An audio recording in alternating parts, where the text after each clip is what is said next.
The WNBA is set to illuminate the largest arena in the NBA this summer, as the Chicago Sky revealed on Friday that their home games in 2025 against regional adversary Indiana Fever will take place at the United Center.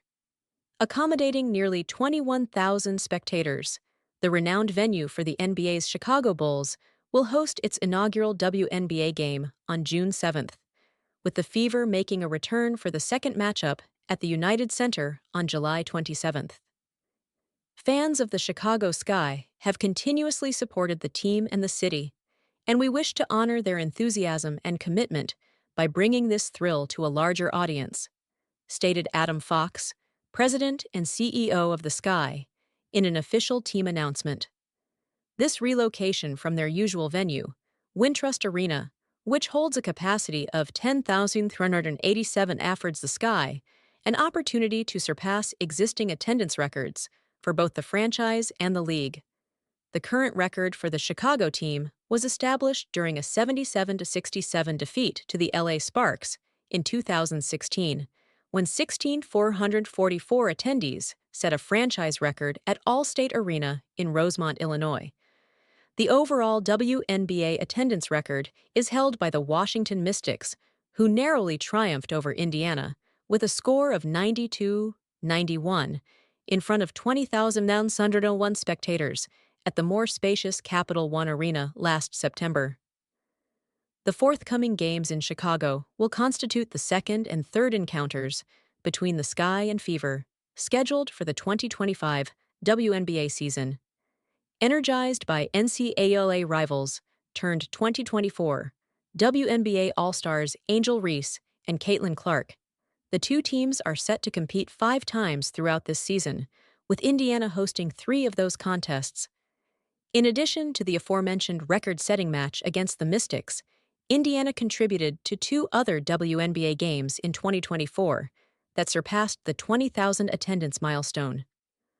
Last season, the Fever also set a new single-season home attendance record for the league, drawing nearly 341,000 fans, a remarkable 36% increase over the prior record of 250,565 established by the NY Liberty in 2001.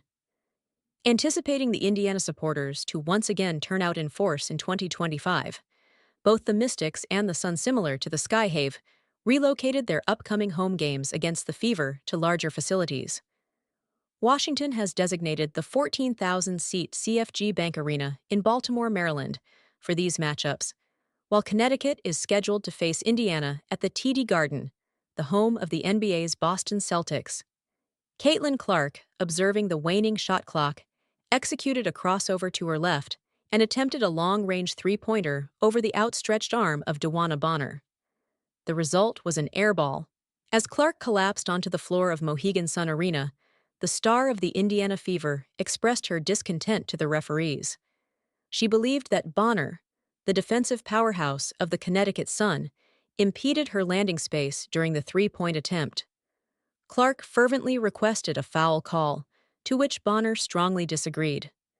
A brief physical exchange ensued, requiring separation.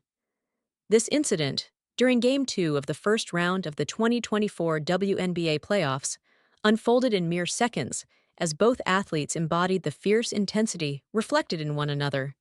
It was unexpected that 4 months later, following the Suns' conclusion of the Fever's season, they would become teammates.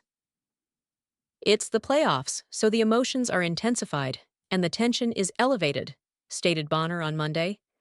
"However, I could not be more thrilled to step onto the court alongside Caitlin. Indeed, they have already begun that journey."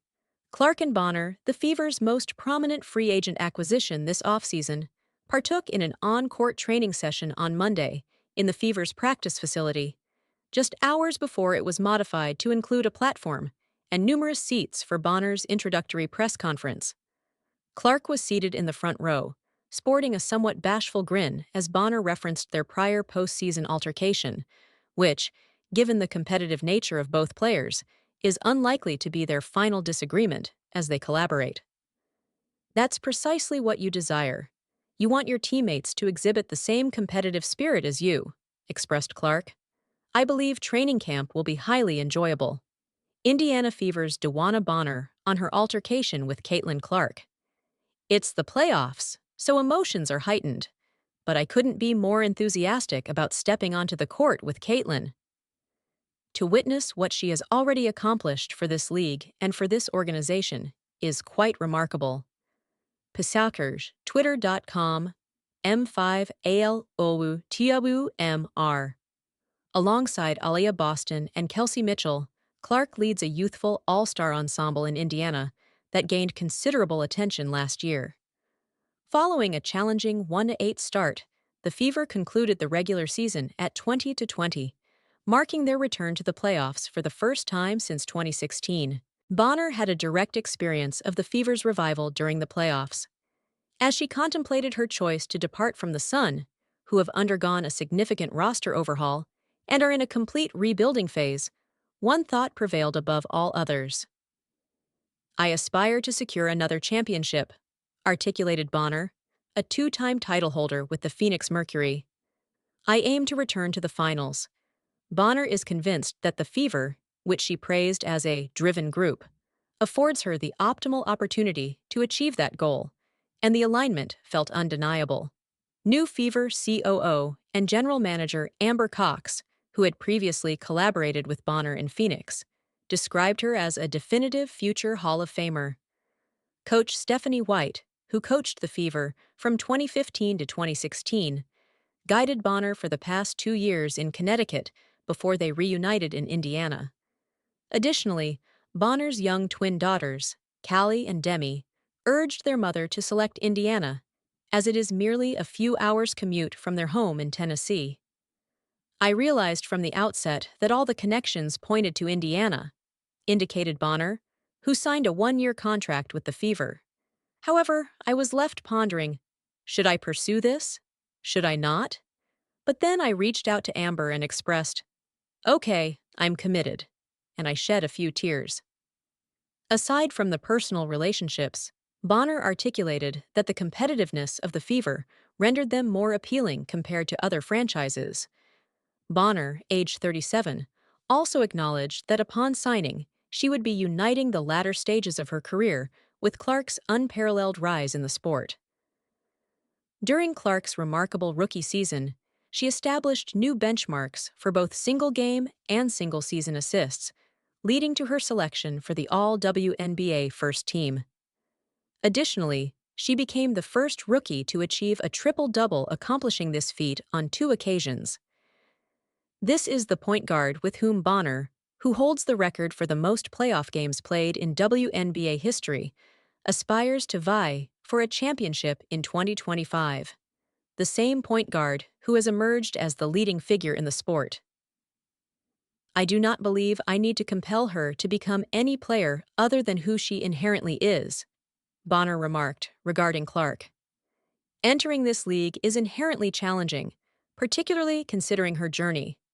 However, witnessing what she has already accomplished for this league and for this organization is quite remarkable.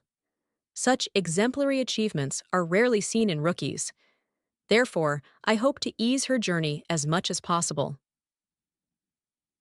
Indiana Fever star Clark on the addition of DeWanna Bonner, and especially her competitive spirit.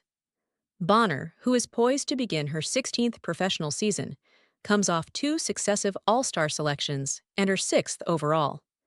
Last season, she averaged 15 points, 6 rebounds, 2 assists, and 2 steals as the Sun progressed to the playoff semifinals. White commented that Bonner aptly referred to herself as a puzzle piece due to her versatile contributions both offensively and defensively to enhance the restructured Fever, who has also acquired 3-time WNBA champion Natasha Howard in free agency and traded for Sophie Cunningham. Bonner recognized that adapting to new roles will prove challenging for all players. Nonetheless, she embraces this responsibility as Indiana strives to advance further. Last year, when Bonner and Clark clashed during the playoffs, the Fever faced elimination.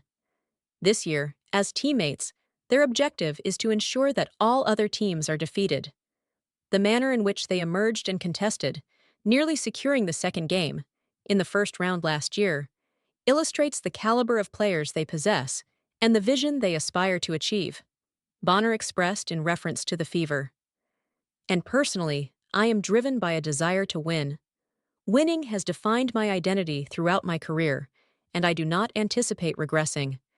My aim is to augment what they already possess so that we can elevate this team to unprecedented heights. Clark expressed a similar perspective regarding Indiana's significant off-season developments. The 23-year-old commended the Fever for focusing on the organization's immediate future by acquiring seasoned champions such as Bonner and Howard, as well as its long-term vision, with the intention of constructing a $78 million practice facility that may entice additional prominent free agents in the future. I believe the upcoming years will be exceptional for this franchise and continue to thrive for hopefully over a decade, Clark stated. I'm optimistic that we will secure several championships. They are making investments to ensure our success,